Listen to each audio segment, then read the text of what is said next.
स्वागत है आपका। देखिए, जो कह रहा हूं सच कह रहा हूं, डंके की चोट पर कह रहा हूं। रामगढ़ के तोपा कोलियरी से हर दिन करोड़ों के कोयले की चोरी हो रही है। आज हम आपको वो तस्वीरें दिखाएंगे। बहुत सारे लोग ये सवाल उठाएंगे, कह रहे ये तो दैनिक 1 बोरा 2 बोरा चोरी करने वाले लोग हैं। हम उनके भी सवालों के जवाब देंगे, लेकिन हर बात से पहले मैं एक तस्वीर दिखाना चाहता हूं आपको। एक रिपोर्ट के जरिए उस तस्वीर को आप देखिए। आप देखिए कि रामगढ़ के तोपा कोलियरी में चल क्या रहा है। ये कोयला रामगढ़ से निकल करके और हजारीबाग के रास्ते अलग अलग राज्यों में फिर भेज दिया जाता है। आप हमारी ये रिपोर्ट देख लीजिए पहले।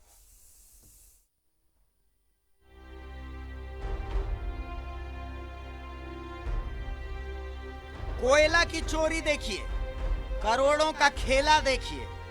माथे पर ढोया जा रहा कोयला, सीसीएल के कोयले की चोरी। आसपास के कारखानों में ढोया जा रहा कोयला। सीसीएल के अफसर मूक दर्शक, पुलिस भी मूक दर्शक, सीआईएसएफ भी चुप, प्रशासन शांत। तोपा कोलियरी में कोयले का खेल, रात के अंधेरे में कोयला चोरी, रामगढ़ से हजारीबाग के रास्ते कोयला चोरी। सबका बंधा हुआ है शेयर, हर किसी का हिस्सा फिक्स, हर किसी का फायदा। सिर्फ सरकार का नुकसान, सिर्फ राजस्व का नुकसान। कोई रोकेगा ये चोरी? कोई चोरी पर लगाम लगाएगा? कोई चोरों पर नकेल कसेगा?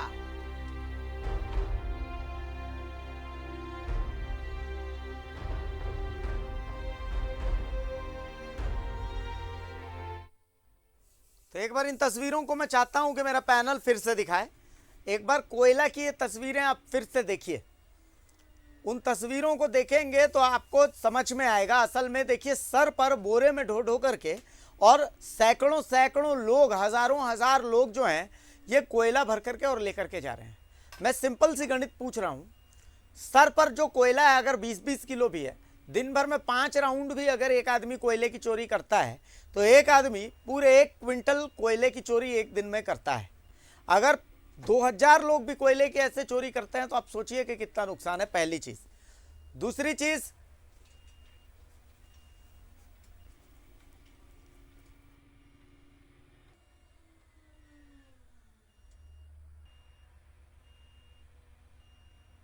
तो अब इस तस्वीर को जब आप देख रहे हैं तो इस तस्वीर को देखने के बाद आप सोचिए, समझिए, जानिए।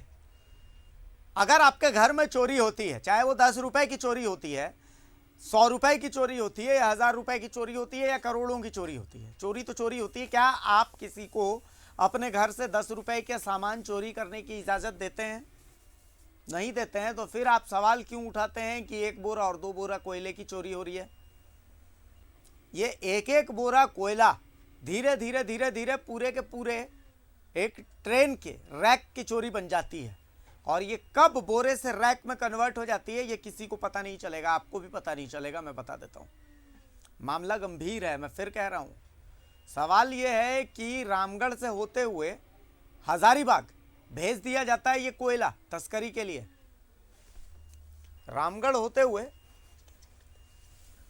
हजारीबाग चला जाता है ये कोयला। देखिए, हमारे साथ सहयोगी महावीर फोन लाइन पर जुड़े हुए हैं। महावीर, सवाल ये है कि बहुत लोग ये कहते हैं, भैया छोड़िए ना, ये तो आम चीज़ है। पहली चीज़, वो संभव है, बहुत सारे लोगों के घर का चूल्हा भी इसी चीज़ से जलता है। उनके पास रोज़गार का कोई ऑप्शन है नहीं तो वो कोयले की चोरी करते हैं। बहुत सारे लोग मुझे ये भी कह रहे थे कि भैया ये तो 1 आध बोरे की चोरी है, देखिए चलता है इतना तो। लेकिन सवाल ये उठता है, मैं कहता हूँ कि 1-1 बोरा करते हुए इस तस्वीर में दिख रहे हैं कम से कम हजारों हजार लोग हैं। पहली चीज़ ये है कि कोयले का एक ढेला भी चोरी होता है तो ये गंभीर बात है। इसलिए गंभीर बात है कि अगर हम अपने घर से 10 रुपए का सामान चोरी हो जाता है तो उसके लिए इतना हाय तौबा मचाते हैं, तो 1 बोरा कोयला चोरी होता है तो उस पर हम इतना चुप क्यों हैं? पहली चीज़। दूसरी चीज़, यही चोरी धीरे धीरे धीरे धीरे जाकर के पूरे के पूरे रैक की चोरी में तब्दील हो जाती है। धीरे धीरे धीरे धीरे ये जो कोयला चोर छोटा छोटे हैं, ये धीरे धीरे बनते बनते कोयला माफिया बन जाते हैं। एक ढेले के भी चोरी बिना सीआईएसएफ, बिना सीसीएल प्रबंधन, बिना पुलिस की मदद के संभव नहीं है। तो क्या माना जाए कि प्रशासन के नीचे अगर ये हो रहा है तो प्रशासन को इसकी जानकारी है? महावीर जी, आप देख सकते हैं कि किस तरह से हजारों लोग खुली कोलेरी में जाके कोयले की चोरी कर रहे हैं। ये से चोरी नहीं कह सकता है। ये अगर आप करके इन्हें खुली छूट दे रखी है, और ये सीसीएल के जो वरीय सुरक्षा पदाधिकारी है, कुजू क्षेत्र का दृश्य हम लोग दिखा रहे हैं। सीसीएल कुजू क्षेत्र में तोपा कोलेरी पड़ती है, जहाँ पर इस तरह का दृश्य रोजाना देखने को मिलता है। और केवल यहीं पे नहीं, आपको बतला दूं कि रामगढ़ जिले की सीसीएल की जितनी भी कोलेरियां हैं, चाहे वो रजरप्पा क्षेत्र हो, चाहे वो कुजू क्षेत्र हो, अरगड्डा क्षेत्र हो, बरका सयाल का क्षेत्र हो, लगभग हर कोलियरी में इस तरह का दृश्य आपको सुबह सुबह देखने को मिल जाएगा। और नाम दिया जाता है कि गरीब लोग अपने पेट पालने के लिए कुछ कोयला उठा के ले जा रहे हैं, जिसके उससे कोई बेचकर अपना पेट पालते हैं या फिर जलावन का काम लेते हैं। लेकिन असल में इसका रूप कुछ दूसरा है। ये लोग वहां ले जाके जमा करते हैं, जमा करके साइकिल से ही बड़ी बड़ी फैक्ट्रियों में पहुंचाते हैं, और कई जगह तो ट्रकों पर भी लोड किया जाता है।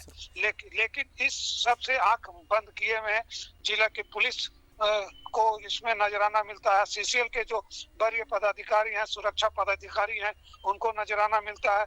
और जो दलाल किस्म के, जो बिचौलिए किस्म के लोग हैं, उनको इसमें नजराना मिलता है।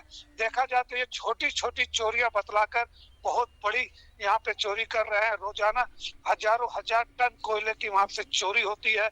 लेकिन ये लोग इसको नाम देते हैं कि गरीब लोग अपने पेट पालने के लिए एक दो टोकरी ले जाते हैं। ये बात नहीं है। बिल्कुल महावीर, मेरा सवाल ये है कि आप तो बिल्कुल सही बात कह रहे हैं कि भैया सबका उसमें शेयर बंधा हुआ है, सब सारी चीज़ें हैं, बिल्कुल जेन्युइन सी बात है। सवाल ये नहीं उठता है, सवाल ये उठता है कि हम लोग यूज टू हो चुके हैं। आप रामगढ़ से ताल्लुक़ रखते हैं, अगर मैं आपसे पूछूंगा तो आप भी कहेंगे कि ये कोई बहुत बड़ी बात रामगढ़ के लिए नहीं है। इसलिए नहीं है कि रामगढ़ के लिए ये तस्वीर कॉमन तस्वीर है। तो मतलब ऐसा क्यों है कि आखिर हम यूज टू हो चुके हैं। 1 बोरा 2 बोरा 5 बोरे की चोरी अगर हम करते देखते भी हैं, हम अपने बच्चे को पकड़ते हैं कि 1 रुपए की वो चोरी कर रहा है तो हम उसको डांटते हैं, हम थप्पड़ मारते हैं उसे कि चोरी की आदत। हमें डर लगता है कि हमारा बच्चा जब चोरी करेगा, अगर ये 1 रुपए की चोरी कर रहा है तो कल 100 रुपए की चोरी करेगा। लेकिन यहाँ पर जब हम 1 बोरा 2 बोरे की चोरी देखते हैं, 1 ट्रक की 1 ट्रैक्टर की चोरी देखते हैं, तो हम कहते हैं अरे छोड़िए, ये बहुत कॉमन सी चीज़ है। ऐसा क्यों, इस मेंटेलिटी में हम क्यों आ चुके हैं? जी, बहुत ही महत्वपूर्ण सवाल आपने किया है कि ये आखिर इस तरह की चोरी को रोका क्यों नहीं जाता, और इस तरह की चोरी को हम लोग अनदेखा क्यों कर देते हैं।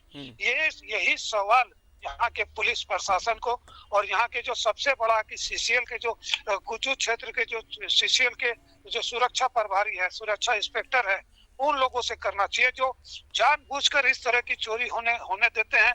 और उनका तो मकसद होता है, उनको लाभ हो रहा है, लेकिन असल में ये जो चोरी है बहुत बड़ी है, और इनको जानबूझकर खुला छूट देते हैं ये पदाधिकारी हैं। और जिन लोगों के आंख के सामने ये चोरी हो रही है, उन सब का नजराना इसमें फिक्स है। मैं पहले भी बता चुका हूँ। और आम पब्लिक के आगे ये मामूली सी चोरी है, लेकिन अगर ये देखा जाए तो साल में करोड़ों करोड़ का चूना सीसीएल को लग रहा है। आखिर वो जो करोड़ों का चूना जो सीसीएल को लग रहा है वो किसका है? जो करोड़ों रुपए का जो नुकसान पहुंचाया जा रहा है वो किसका है? आखिर पैसा किसका है? वो कहीं ना कहीं राजस्व की चोरी हो रही है, कहीं ना कहीं सरकार के जो पैसा है उस पे डाका डाला जा रहा है। लेकिन ये इस सब पे किसी की नजर नहीं जाती है। और आपको मैं फिर दोहराता हूँ, इस तरह का दृश्य बीसीसीएल हो या सीसीएल हो, हम रामगढ़ जिला में रहते हैं, यहाँ पे सीसीएल है और सीसीएल की कई कोलियरियां हैं, और लगभग हर कोलियरी में इसी तरह का दृश्य होता है। और आप अंदाजा लगा सकते हैं कि जब एक कोलियरी में इस तरह का हजारों हजार टन की खुलेआम चोरी हो रही है, तो जो यहाँ के अन्य कोलियरियां सब मिला के माना जा सकता है कि रोजाना लाखों टन की चोरी इस तरह से कर ली जाती है, और किसी को जू तक नहीं रेंगती है, कोई मामला दर्ज नहीं होता है। आखिर इतना कोयला अगर ये चुरा रहे हैं तो इतना कोयला तो ये जलावन में नहीं लेंगे। आखिर इतनी बड़ी मात्रा में कोयला जाता कहाँ है, जा कहाँ रहा है? बनारस की मंडियों में जा रहा है, बिहार की मंडियों में जा रहा है, या यहाँ पे जो फैक्ट्रियां हैं उन वहां तक पहुंच रहा है। ये आसपास के जो भी लोग वे सब जानते हैं। यहाँ के जो बड़ी बड़ी फैक्ट्रियों के मालिक है वो भी जानते हैं कि कोयला कहाँ जा रहा है, सीसीएल के अधिकारी भी जान रहे हैं कि कोयला कहाँ जा रहा है, लेकिन सब चुप्पी साधे हुए हैं। तो केवल इसलिए कि उनको भी इसके एवज में नजराना पहुंचता है। जी बिल्कुल, चलिए बहुत शुक्रिया महावीर आपको। हमारे साथ फिलहाल फलक शमीम जुड़े हुए हैं हजारीबाग से। फलक, अब सवाल आपसे इसलिए है कि जैसे यहाँ पर ये कोयला खदान से निकाल करके आसपास के कारखानों में डाल देने की तस्वीर कॉमन है। हजारीबाग के लिए कॉमन तस्वीर है ट्रकों में भर करके कोयला पार हो जाने की। जिसका काम है कोयले के इन अवैध कोयले से भरे इन ट्रकों को जब्त करने का, असल में उन्हीं की निगहबानी में ये कोयला पार हो जाता है। हमारे पास तो पुख्ता सबूत हैं, जिसका एक उदाहरण ही छोटा सा तोपा का ये तस्वीर है। तोपा की इन तस्वीरों से जो कोयला निकलता है वो हजारीबाग बरही होते हुए और सीधा बिहार घुस जाता है और बिहार से उत्तर प्रदेश भी चला जाता है। मैं गलत हूं तो मुझे सही कीजिए। फलक, देखिए अभिषेक, सवाल लाजमी है, तकलीफ होती है क्योंकि ये राजस्व की चोरी है और जलावन के नाम पर जो ये अवैध रूप से कोयले की ढुलाई हो रही है, ये पूरी तरीके से जो है मिली भगत के साथ हो रही है। आपने सही सवाल किया कि तोपा कुलवरी से कोयला निकलता है, उस बीच हजारीबाग आते आते ये बनारस की मंडियों में जाता है, उत्तर प्रदेश यह पूरा राज्य बदल जाता है, 2 राज्य बदल के तीसरा राज्य जाता है। कहीं ना कहीं संलिप्तता खुद की है और प्रशासन के नजर के सामने ये जाता है और बाकायदा गाड़ियों को पार करवाया जाता है। तो एक सवाल का जवाब फलक, फिर से वही सवाल है जो मैंने महावीर से पूछा था कि हम यूज टू क्यों हो गए हैं। अब सबसे बड़ी चीज ये है, आप ही की नहीं, मैं खुद की बात कर रहा हूँ। सड़क पर जब कोयला लदा ट्रक गुजरते देखता हूँ, उसमें से एक हाथ बाहर आता है, उस हाथ में कोई पर्ची होती है, जो पर्ची पुलिस वालों को या वहाँ पर जो जांच के लिए जो भी तैनात होते हैं उनके हाथ में चला जाता है और सब आराम से निकल जाता है। हम ये देखते हैं और देख करके नज़र झुका देते हैं कि चलो ये हम यूज टू हो चुके हैं यार, रोज की कहानी है। आखिर ऐसा क्यों? हजारीबाग के लिए भी ये कॉमन सी तस्वीर है। देखिए, जब रोकने वाले ही खुद गाड़ियों को पास करवा रहे हैं तो हम सवाल ही कर सकते हैं और तस्वीर ही दिखा सकते हैं। जिनको रोकना है वो खुद गाड़ियों को पास करवा रहे हैं। और हाँ, आपने ये बात भी सही कही कि हम यूज टू हो गए हैं। कहीं ना कहीं ये बदस्तूर जारी है पिछले कई सालों से। हजारों टन, लाखों टन कोयला जो है वो अवैध तरीके से बनारस की मंडियों में, डेहरी में और न जाने कितने छोटे मोटे जो फैक्ट्रीज है झारखंड बिहार में, वहां पहुंच रहे हैं। कहीं ना कहीं पुलिस को अब हाथ पीछे करना होगा और पूरी तरीके से इन पर नकेल कसनी होगी, क्योंकि ये राजस्व की क्षति है, सरकार का राजस्व, और कहीं ना कहीं ये हमारा पैसा है। ये पूरी तरीके से राजस्व की क्षति हो रही है और इसे नकेल कसने की जरूरत है। जी अभिषेक। चलिए, बहुत शुक्रिया फलक आपका इस तमाम जानकारी के लिए। भाई देखिए, इन सब बातों से एक बात निकल करके आती है कि सच बात यही है कि हम यूज टू हो चुके हैं ऐसी तस्वीरों की। सच बताऊं तो आपको भी टीवी में ऐसी तस्वीरें देख करके लग रहा होगा कि भैया ये एक एक बोरा 2-2 बोरा चुराने वाले लोग असल में राजस्व का क्या नुकसान पहुंचाएंगे, ये तो अपने जलावन के लिए ले जाते हैं। लेकिन मेरा सवाल फिर से वही है, आपके घर से अगर कोई 10 रुपये का खिलौना चुरा लेता है तो आप इतना रिएक्ट करते हैं। सिंपल। यहाँ तो करोड़ों करोड़ के राजस्व की हानि हो रही है, क्या हमें रिएक्ट नहीं करना चाहिए? आप सोचिएगा। मेरे न्यूज़ 11 भारत के editor in chief Anoop Sonu हमारे साथ जुड़े हुए हैं। मेरा सवाल उन्हीं से वही सवाल है कि यूज टू हो जाना एक बात है और रिएक्ट करना दूसरी बात है। मन कचोटता है जब ऐसी तस्वीरें देखते हैं तो, और मन और ज़्यादा कचोटता है जब लोग ऐसे रिएक्ट करते हैं कि ठीक है यार, वो तो जलावन के लिए ले जा रहे हैं। अनूप जी, 2-3 चीज़ें हैं इसमें। इसको सरेंडर कहना भी कहेंगे कि आप सरेंडर कर चुके हो, आपको लगता है कि आप चोरी रोक ही नहीं पाओगे कोयले का, या तो ये एक चीज़ है, या फिर आप ये सोच रहे हो कि केंद्र का माल है, केंद्र जाने, या फिर आप ये सोच रहे हो कि केंद्र का सामान है, केंद्र जा ही रहा है, तो इसमें हमारे निगहबानी में अगर ये अकूत संपत्ति है तो भाई अगर इस जीवन में नहीं कमाया तो कब कमाएंगे? ऊपर जाके क्या जवाब देंगे? कुछ लोगों का ईश्वर पैसा भी है। अब सवाल ये है कि जो लोग ये कहते हैं, या यूं तस्वीरें भी ये कहती हैं कि इक्के दुक्के लोग एक कार टोकरी में अगर लेके जाते हैं तो वो जलावन के लिए लेके जाते हैं, और बड़े माफिया जो लाखों लाख टन चुरा कर बेच देते हैं। मैं ये कह रहा हूँ कि इस गलत फहमी में किसी को नहीं रहना चाहिए कि ये जो साइकिल वाले आप देखते होंगे पटना रांची रोड पे, अगर चुट्टूपाली घाटी से आगे रामगढ़ तक देखेंगे या फिर हजारीबाग से उधर कुज्जू में देखेंगे, साइकिल पर रोज़ सुबह सुबह आपको मिल जाएंगे 2-3 बोरी कोयला लिए हुए। और हम लोग भी पहले यही सोचते थे कि ये लोग जाते हैं जलावन के काम में लाते हैं, या फिर चाय की दुकान पे या फिर छोटे मोटे ढाबों में वो देते हैं, 100-50 रुपये लेते हैं। ये पहले होता था, लोगों ने इसको कमाई का जरिया बनाया, लेकिन लोगों की इस मजबूरी और श्रम को बाकी लोगों ने, जो एक अलग तरह के माफिया हैं, उसका सौदा किया और ट्रेंड बदल गया। जो लेके आ रहा है उसको उतना ही मिल रहा है जितना पहले उसको मिलता था, लेकिन अब ये एक संगठित तरीके से एक नेक्सस का रूप दे दिया गया। अब क्या है भाई, आप इसी तस्वीर में ले लीजिए, कितने लोग होंगे भारती जी? कम से कम अगर एक नजर में देखे कितने लोग होंगे? 100 लोग होंगे। एक टोकरी में कितना कोयला होगा? कोयला वजनी होता है। बिल्कुल सही बात है। अगर 100 लोग, अगर हम क्या कहें 30-30 किलो का भी अगर मान लेते हैं तो 3000 किलो, 3 टन तो यही हो जाता है एक ट्रिप में। तो अब सोचिए कि ये जो रास्ता है, मैं फिर बताऊंगा, समझने वाली बात है कि जो अवैध खनन लोग करते हैं वो इस मेन माइनिंग में नहीं करते हैं। वहां देखिए ट्रक की आवाजाही के सबूत मिल रहे हैं, वहां पर आवागमन है और खदान तक जाने के लिए ट्रकों का रास्ता बनाया गया है। वहां पर चुपके चोरी अवैध खनन चाल नहीं बनाया जा सकता। चाल सुदूरवर्ती इलाके में होता है, जंगली इलाके में होता है, जहां आवागमन बाधित है, वहां पर कुछ नहीं होता है, बंजर पर खदान बंद है, वहां ऐसा होता है। लेकिन जरा आप गौर से देखिए, वहां पर ट्रकें लगी हुई हैं और ये जो 100 का जत्था है या 90 का जत्था हो, मैंने गिना नहीं है इसलिए, लेकिन मैं बोल रहा हूं ये जाकर ट्रकों पर लोड करते हैं और हर टिप का, हर टोकरी का इन्हें पैसा मिलता है। लेकिन जब ट्रक भर जाता है तो फिर माफिया का जेब भरता है। इसका उदाहरण हमने दिखाया था, उस पर कार्रवाई भी हुई है। आप सिटी पीएस का आप उदाहरण ले लीजिए, चंद्रपुरा थर्मल पावर प्लांट का उदाहरण ले लीजिए।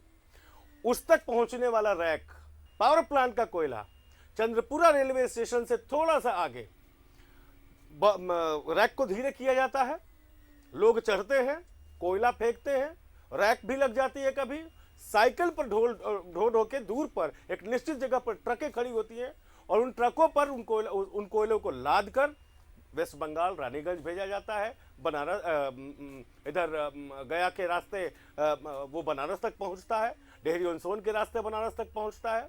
इसका खुलासा हमने किया था और ये सारी चीजें बिना पुलिस के मिली भगत के पॉसिबल है ही नहीं, करता ही नहीं है। गजब की बात। आप जितनी देर बोल रहे थे मेरा ध्यान सिर्फ उस बात पर था कि सच में क्या हम सरेंडर कर चुके हैं, क्या ये पूरी मशीनरी सरेंडर कर चुकी है? मतलब सीधा सा आंकड़ा है, जैसा आपने बात जी मैं टोकना चाहता हूँ। एक चीज और है, अब जैसे हम बार बार केंद्र की तरफ टकटकी लगाए बैठे हैं और ये हम कह रहे हैं कि जितनी 1000 एकड़ भूमि सेंटर ने कोयला खनन के लिए लिया है, या तो वो मुझे हमें वापस कर दिया जाए, स्टेट की मांग है ये, या फिर उसके एवज में जितनी रॉयल्टी है उसका एक एक पाई का हिसाब होना चाहिए। ये है आज की डेट में। भाई हम केंद्र से तो मांग रहे हैं, लेकिन यहां जो खदानों में लोग रॉयल्टी को लूट रहे हैं, इस पर भी तो अंकुश हमें ही लगाना है भारती जी। तो कहीं ना कहीं मतलब ये जो तस्वीरें हैं, ऐसी तस्वीरों का एक बहुत बड़ा कारण पावर का, ये जो मतलब जो पावर का डिस्ट्रीब्यूशन है, इसको सही तरीके से शायद डिफाइन नहीं किया गया है। इस कारण भी ऐसी तस्वीरें हैं। मतलब राज्य को लगता है कि नहीं ये तो सेंटर का इशू है, सेंटर को लगता है कि भैया वहाँ पर वो तो राज्य भी नज़र रखती ही होगी। कुछ इस तरीके की चीज़ें, थोड़ा कन्फ्यूजन ऑफ द पावर्स, इस तरीके की भी चीज़ें होती हैं क्या? नहीं देखिए, वो तो है लेकिन वो बहुत कम है। यहाँ फिर बीच में वही जो जिसको लाल फीताशाही कहते हैं, बीच की जो कड़ी है विधायिका और कार्यपालिका के बीच में, जो एक दरमिया खाली जगह रह जाती है। खाली जगह रह जाती है। उस खाली जगह में कुछ ऐसे तत्व भर जाते हैं जो आप कुछ भी कर लें वो अपना काम करके अपना नेचर दिखा के ही रहेंगे। और वो यही बीच के अधिकारी, कुछ ऐसे अधिकारी, मैं थोड़ा इम्फेस करके बोल रहा हूँ, कुछ ऐसे अधिकारी जो अपनी जगह तलाश लेते हैं, जिनके जहन में सिर्फ और सिर्फ रोकड़ा, नोट, पैसा, दौलत यही है। कौन सी उनके झारखंड की संपत्ति है? अरे ऐसे लोग भूल जाते हैं। जल जंगल जमीन की बात हम लोग करते हैं, उसके लिए आंदोलन हुआ, उस आंदोलन में कई लोग शहीद हुए। हमारे कई ऐसे, मैं तो बहुत भाग्यशाली अपने आप को समझता हूं कि कल को मैं बोलूंगा कि भाई गुरुजी के साथ, गुरुजी जब थे तब मैंने काम किया है, पत्रकारिता मैंने की है। गुरुजी आने वाली पीढ़ियों को बताएंगे, आने वाली पीढ़ियों को मैं बताऊंगा। लेकिन इस गर्व को कौन धूमिल कर रहा है? जल जंगल जमीन की हमने बात की और हमारी वो पहचान है, और उसको कौन लूट रहा है? हमारे और आपके बनाए हुए अधिकारी। मैं फिर बोल रहा हूं कि जो लोग कर रहे हैं वो पाक नहीं है, वो भी नापाक हैं, लेकिन उनकी 10 मजबूरियां हो सकती हैं। उन्हें भाई आप लूप खोल दोगे तो वो घुसेंगे, आप उन्हें रोक दो। अपराध होने के बाद जी आप डंडे भांजते हो, अपराध होने क्यों देते हो भाई? पहले ही रोक लीजिए। मैं संगठित अपराध की बात कर रहा हूँ। हाँ हाँ, संगठित जो अपराध को आपके पहले ही रोक चार लीजिए। दीवारी में हो जाए, आपके अपनों के बीच हो जाए, ऑर्गेनाइज्ड है वो तो। हाँ, नॉन ऑर्गेनाइज की बात नहीं कर रहा मैं। ये संगठित अपराध की श्रेणी में अब आने लगा है। संगठित अपराध को रोकना तो ज्यादा आसान है, वो आपको पता होता है कि भाई यहाँ पर हो सकता है। अनऑर्गेनाइज्ड क्राइम तो कहीं भी हो सकता है। तो देखिए, कुल मिला करके जरूरत इच्छा शक्ति की है। वही इच्छा शक्ति जो नोट कमाने में लगाए जा रहे हैं, अगर उसको झारखंड का नोट बचाने में लगा दिया जाए तो झारखंड में बहुत कुछ बच सकता है। बहुत ज़्यादा कुछ बोलने को है नहीं, तस्वीरें ही सब कुछ बोल देती हैं, इसलिए बहुत ज़्यादा कुछ बोलने को नहीं है। कि कभी कभी क्या होता है कि तस्वीरों के आगे शब्द गौण हो जाते हैं, और इन तस्वीरों के आगे सबके शब्द हमारे गौण है। बहुत शुक्रिया अनूप सरू साहब इस तमाम चर्चा के लिए, इस तमाम जानकारी के लिए। भाई, झारखंड का कोयला है, झारखंड वासियों को बचाना है, झारखंड वासी ही इसे बचा सकते हैं, तो भाई बचाइए, ये बेहद ज़रूरी है। फिलहाल डंके की चोट पर यहीं तक। नमस्कार, जोहार।